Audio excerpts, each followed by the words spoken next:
நம்ம long hair வளர்த்தலான்னு plan பண்ணால் மட்டும் பத்தாது, அந்த லாங் ஹேரை வந்து ஒழுங்காக மெயின்டைன் பண்ணணும். ஸோ இந்த வீடியோவில் உங்களோட லாங் ஹேர் எப்படி மெயின்டைன் பண்ணுறதுன்னு சொல்ல போகிறேன். So let's get in to the video. First வந்து பார்த்தீங்கன்னா ஹேர் ஆயில். நம்ம ஹேர் ஆயில்னு சொன்னோன்னா பார்த்தீங்கன்னா நிறைய ஆயில் எடுத்து அப்ளை பண்ணிடக்கூடாது. நம்ம ரொம்ப அதிகமாகவும் ஹேர் ஆயில் அப்ளை பண்ணிடக்கூடாது, ரொம்ப கம்மியாகவும் அப்ளை பண்ணிடக்கூடாது. நமக்கு தேவையான அளவு மட்டும் ஹேர் ஆயில் அப்ளை பண்ணிக்கணும். ஏன்னு பார்த்தீங்கன்னா நம்ம கம்மியாக மட்டும் நம்மளோட ஸ்கேல்பில் வந்து ஹேர் ஆயில் அப்ளை பண்ணோம்னா நம்ம ஹேர் வந்து ட்ரையாக இருக்குது, அப்புறம் ஸ்கேல்ப் ட்ரையாக இருக்க சான்சஸ் அதிகமாக இருக்குது. அதனால டேண்ட்ரஃப் கூட வரலாம்.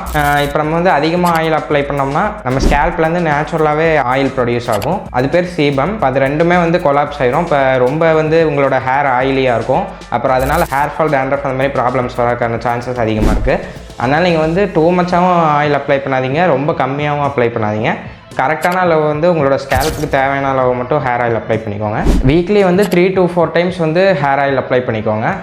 கோகனட் ஆயில் அந்த மாதிரி எந்த ஆயிலாக இருந்தாலும் அப்ளை பண்ணிக்கோங்க. நீங்கள் டெய்லி ஹேர் ஆயில் அப்ளை பண்ணுறது பெஸ்ட்டு. அப்படி உங்களுக்கு டைம் இல்லைன்னா 3 to 4 டைம்ஸ் வந்து ஒரு வீக்குக்கு அப்ளை பண்ணுங்கள். அதுவும் எனக்கு வந்து சூட் ஆகலைன்னா நீங்கள் வந்து ஹேர் வாஷ் பண்ணுறதுக்கு ஒரு 30 மினிட்ஸ் இல்லாட்டி மினிமம் 30 மினிட்ஸ், அதுக்கு மேலே நீங்கள் எவ்வளோ நேரம் கழிச்சு வேணால் ஹேர் வாஷ் பண்ணிக்கலாம். இப்படி பண்ணுறப்ப பார்த்தீங்கன்னா ஹேர் ஆயில் அப்ளை பண்ண டைம் இல்லைன்னு சொல்கிற டைம் இல்லை உங்களுக்கும் ஈஸியாக இருக்கும். ஸோ டைம் இல்லாதவங்க இந்த மாதிரி ட்ரை பண்ணிக்கோங்க. இப்போ நீங்கள் ஹேர் ஆயில் அப்ளை பண்ணும்போது அப்படியே ஆயிலை ஊற்றி சும்மா இப்படி தேய்க்கக்கூடாது. அப்படி பண்ணுறப்ப பார்த்தீங்கன்னா ஃப்ரிக்ஷனால் பார்த்தீங்கன்னா உங்களோட ஹேர் வந்து ஹேர் லாஸ் ஆகிறதுக்கு நிறைய சான்சஸ் இருக்குது. அதனால் நீங்கள் ஆயில் ஊற்றிட்டு மெதுவாக கிளாக் வைஸில் அப்புறம் ஆன்டி கிளாக் வைஸில் வந்து மசாஜ் பண்ணணும். இப்படி பண்ணுறப்ப பார்த்தீங்கன்னா உங்களோட பிளட் சர்க்குலேஷன் வந்து நல்லா இன்க்ரீஸ் ஆகும். அதனால் உங்களோட ஹேர் லாஸ் வந்து ப்ரிவெண்ட் ஆகி நல்லா உங்களோட ஹேர் க்ரோத் நல்லா பூஸ்ட் ஆகும். மினிமம் ஒரு 5 to 10 மினிட்ஸ் வந்து இந்த மாதிரி ஹேர் ஆயில் அப்ளை பண்ணி மசாஜ் பண்ணுங்கள். அது உங்கள் ஹேர் க்ரோத்துக்கு நல்லா ஹெல்ப்ஃபுல்லாக இருக்கும். நம்ம இப்போ இந்த லாங் ஹேர் வளர்த்தணும்னு பிளான் பண்ணிட்டோம்னா நம்மளோட ஸ்கேல்ப் வந்து ஒழுங்காக க்ளீன் பண்ணி வச்சுக்கணும். அதுக்கு ஷாம்பு வந்து முக்கியமான ஒன்று. வீக்லி 2 to 3 டைம்ஸ் வந்து நம்ம ஹேர் வாஷ் பண்ணிக்கலாம். அப்படி இல்லாட்டி நான் டெய்லி வந்து வெளியெல்லாம் போவேன், எனக்கு நிறைய டஸ்ட்டு அந்த மாதிரிலாம் வரும் அப்படின்னா நீங்கள் வந்து டெய்லி கூட ஹேர் வாஷ் பண்ணிக்கலாம். அப்படி இல்லாட்டி உங்களுக்கு 2 to 3 டைம்ஸ் ஹேர் வாஷ் பண்ணுறது ஓகேனா நீங்கள் அதே பண்ணிக்கோங்க.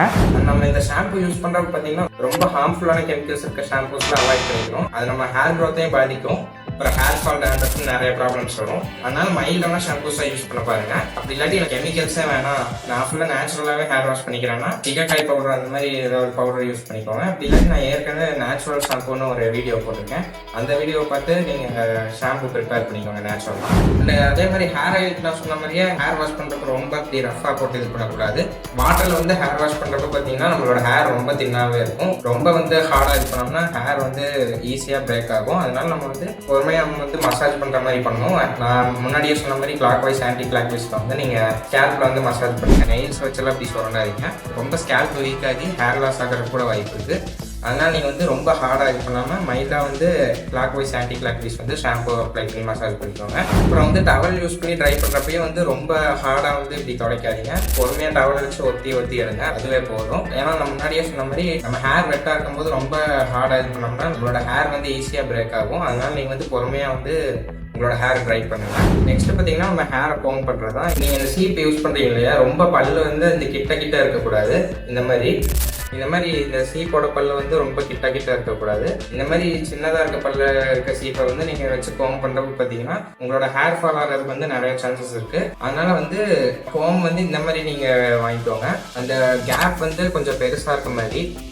இதில் பார்த்தீங்கன்னா இது கிட்ட இருக்குது, இந்த பாதியில் வந்து கொஞ்சம் கேப் அதிகமாக இருக்குது. அது மாதிரி இந்த கேப் அதிகமாக இருக்க கோம்பு வாங்கிக்கோங்க. அப்படி இல்லாட்டி இந்த பேடல் ப்ரஷ்னு ஒன்று இருக்குது, அதுவும் வந்து யூஸ் பண்ணலாம். அப்புறம் அந்த ரவுண்ட் சீப்பை அது யூஸ் பண்ணலாம். இப்படி நம்ம கையில் மாட்டி இப்படி சீவோம்ல, அதெல்லாம் கொஞ்சம் அவாய்ட் பண்ணிக்கோங்க. அதெல்லாம் வந்து கொஞ்சம் கேப் கம்மியாக தான் இருக்கும். அதனால நீங்கள் இப்போ லாங் ஹேர் வளர்த்துறீங்கன்னா அது ரொம்ப உங்கள் ஹேர் வந்து திக்காகி ஹேர் ஃபால் ஆகிறதுக்கு நிறைய சான்சஸ் இருக்குது. அதனால நீங்கள் வந்து இந்த மாதிரி கேப் அதிகமாக இருக்க சீப்பாக வாங்கி வச்சுக்கோங்க. அந்த கோம்பை வந்து ஒழுங்காக நீங்கள் க்ளீன் பண்ணி மெயின்டைன் பண்ணிக்கோங்க. இல்லாட்டி அந்த பேக்டீரியாஸ்லாம் மல்டிப்ளை ஆகி டேண்ட்ரஃப் அந்த மாதிரி நிறைய ப்ராப்ளம்ஸ் வரதுக்கு வாய்ப்பு இருக்குது. அதனால வீக்லி வந்து அந்த கோம்பை வந்து ஒரு 1 டைம் ஒரு 2 வந்து நீங்கள் வாஷ் பண்ணி வச்சுக்கோங்க. 4th பாயிண்ட் பார்த்தீங்கன்னா யூஸிங் ஹேர் பேக்ஸு. ஹேர் பேக்ஸ்ன்னு பார்த்தீங்கன்னா ஹேர் க்ரோத்துக்கான இந்த பேக் மாதிரி நிறையா யூடியூப்லலாம் போட்டிருப்பாங்க, அது பாருங்கள். எக் ஒயிட்டை வந்து நம்ம ஹேரில் அப்ளை பண்ணிவிட்டு அப்புறம் ஒரு 10 மினிட்ஸ் 20 மினிட்ஸ் கழிச்சு ஹேர் வாஷ் பண்ணுறது.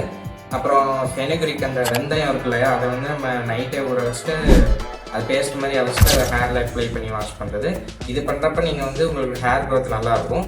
அப்படி இல்லை இது இல்லாட்டி உங்களுக்கு வேறு ஹேர் பேக்ஸ் ஏதாவது தெரிஞ்சதுன்னா அதை நீங்கள் போடுங்க. அப்புறம் யூடியூப்பில் நிறைய ஹேர் க்ரோத் பேக்ஸ் அந்த மாதிரி நிறையா போட்டிருப்பாங்க, அது நீங்கள் பார்த்து கூட நீங்கள் உங்கள் ஹேரில் அப்ளை பண்ணிக்கலாம். இது நீங்கள் பண்ணுறப்ப உங்களோட ஹேர் க்ரோத் நல்லா இம்ப்ரூவ் ஆகும். நீங்கள் லாங் ஹேர் வளர்த்துறீங்கன்னா உங்களோட ஹேருக்கு வந்து இது நல்ல ஒரு நரிஷ்மெண்ட்டாக இருக்கும்.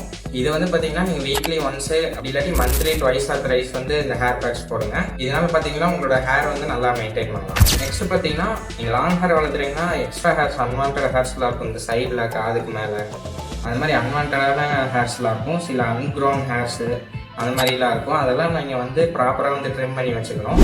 இப்போ நீங்கள் வந்து இதெல்லாம் ட்ரிம் பண்ணால் நான் அப்படியே தான் இருக்குது அப்படின்னு கேட்டிங்கன்னா, நான் அந்த சேலஞ்சுக்காக அந்த பியர்ட் க்ரோத் சேலஞ்சுக்காக வளர்த்திட்டு இருக்கேன். நான் இன்றைக்கி போய் வெட்டிடுறேன். அதனால தான் கடைசி வீடியோ எடுத்துகிட்டு போய் ஹேர் கட் பண்ணிடலான்னு. ஸோ பார்த்தீங்கன்னா இந்த மாதிரி நீங்கள் அன்க்ரோன் ஹேர்ஸ் அதெல்லாம் ஒழுங்காக ட்ரிம் பண்ணுறப்ப பார்த்தீங்கன்னா நீங்கள் லாங் ஹேர் வந்து மெயின்டைன் பண்ணுறதுக்கு நல்லா யூஸ்ஃபுல்லாக இருக்கும். அண்ட் நெக்ஸ்ட் வந்து பார்த்தீங்கன்னா ஸ்லீப்பு மினிமம் வந்து ஒரு 6 to 8 ஹவர்ஸாவது நீங்கள் தூங்கணும். அப்போ தான் உங்களோட ஹார்மோன்ஸ்லாம் வந்து ஒழுங்காக பேலன்ஸ் ஆகி நல்ல ஒரு ஹேர் க்ரோத் இருக்கும். அப்படி இல்லாட்டி ஹேர் ஃபால் தான் ஆகும். அதனால் உங்களோட ஸ்லீப் வந்து 6 to 8 ஹவர்ஸ் இருக்கான்னு பார்த்துக்கோங்க. கைஸ் இந்த லாங் ஹேர்னு சொல்கிறப்ப நிறைய பேர் வந்து நான் லாங் ஹேர் வளர்த்து போகிறேன் அப்படின்னு வந்து போயிடுவாங்க. அப்படின்னு இல்லாமல் இந்த லாங் ஹேர் வந்து உங்களுக்கு சூட் ஆகுதா இல்லையான்னு பார்க்கணும். இது மேக்ஸிமம் வந்து ரவுண்ட் ஃபேஸு ஓவல் ஃபேஸ் அந்த மாதிரி இருக்கவங்களுக்கு பார்த்தீங்கன்னா ஏற்கனவே அவங்களோட ஃபேஸ் வந்து ரவுண்டாக இருக்கும். இப்போ நம்ம வந்து முடி நம்ம அதிகமாக வளர்த்துறப்ப வந்து பார்த்திங்கன்னா ரொம்ப வந்து ஃபேஸ் பெருசாக இருக்கும். இப்போ என்னை பார்த்தீங்கன்னாலே தெரியும். இப்போ எனக்கு வந்து ரவுண்ட் ஃபேஸு. இப்போ நான் ஹேர் வந்து ஒரு 4 months வளர்த்திட்டு இருக்கேன். இப்போ என்னோடய ஃபேஸை பார்த்தாலே ரொம்ப பெருசாக இருக்க மாதிரி இருக்கும். அப்புறம் இல்லாமல் என்னோடய ஹேர் வந்து பார்த்திங்கன்னா கொஞ்சம் ட்ரையாக கொஞ்சம் ஹார்டாக இருக்கும். இந்த ஸ்ட்ரைட் ஹேர் இருக்கவங்களுக்குலாம் இப்படி பின்னாடி போகிற மாதிரி நல்லா சாஃப்டாக இருக்கும். எனக்கு இந்த லாங் ஹேர் வந்து சூட் ஆகலை. அதனால் நீங்கள் வந்து இப்போ உங்களுக்கு லாங் ஹேர் வளர்க்கணும்னு ஆசையாக இருந்ததுன்னா ஒரு 3 to 4 months வளர்த்தி பாருங்கள். உங்களுக்கு சூட் ஆகுதா இல்லையான்னு நீங்கள் பார்த்துக்கிட்டு அப்படி உங்களுக்கு சூட் ஆகாட்டி மீடியம் இல்லாட்டி ஷார்ட்டாக வந்து ஹேர் கட் பண்ணிக்கலாம். உங்கள் ஃபேஸ்க்கு எப்படி சூட் ஆகுது அதை பொறுத்து தான். நீங்கள் சும்மா லாங் ஹேர் நான் வளர்த்து போகிறேன்டா அப்படின்னு நீங்கள் போகாதீங்க. உங்கள் ஃபேஸ்க்கு சூட் ஆகுதா இல்லைன்னு முதல்ல பாருங்கள். எனக்கு வந்து இந்த லாங் ஹேர் சூட் ஆகலை. நானும் போய் ஹேர் கட் பண்ணிடுவேன். இந்த வீடியோவில் உங்கள் லாங் ஹேர் எப்படி மெயின்டைன் பண்ணுறதுன்னு தெரிஞ்சிருப்பீங்க. இந்த வீடியோ உங்களுக்கு பிடிச்சிருந்தா லைக் பண்ணுங்கள். இந்த வீடியோ பற்றிய கமெண்ட்ஸ் ஃபீட்பேக்ஸ்லாம் கமெண்ட் பண்ணுங்கள். உங்கள் ஃப்ரெண்ட்ஸ்க்கு இது லாங் ஹேர் வளர்க்கணும்னு பிளான் பண்ணிட்டு இருந்தாருன்னா அவங்களுக்கும் இந்த வீடியோவை ஷேர் பண்ணி விடுங்க. ஓகே கைஸ், நெக்ஸ்ட் ஒரு யூஸ்ஃபுல்லான வீடியோவில் பார்க்குறேன். Okay bye.